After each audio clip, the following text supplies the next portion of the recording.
বাংলাদেশ ব্যাংকের গভর্নর যুক্তি দিয়েই বলেছে, অর্থ মন্ত্রণালয় থেকেও বলছে এই ৬০ টাকা বৃদ্ধিটা প্রয়োজন।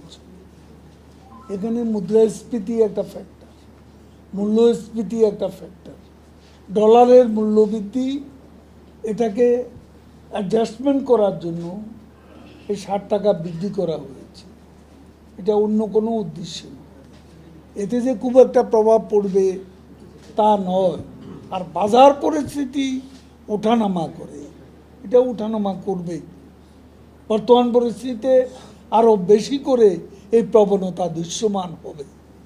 তবে আমি বিশ্বাস করি আন্তরিকতা থাকলে, আন্তরিকভাবে চেষ্টা করলে সব পরিস্থিতিকে সহনীয় করে রাখা যাবে, এবং সেই চেষ্টাই সরকার করে যাচ্ছে।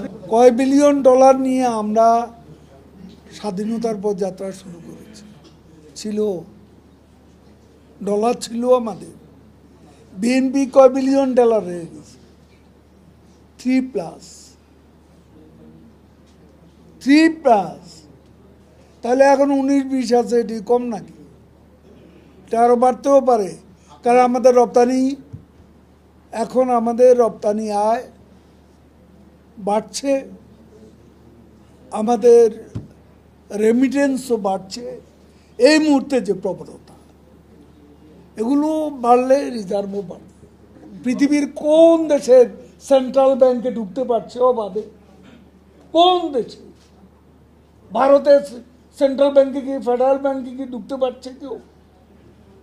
কেন ঢুকবে? সব ওয়েবসাইটে আছে। আপনার জানবার বিষয়, আপনি ভিতরে ঢুকবেন কেন?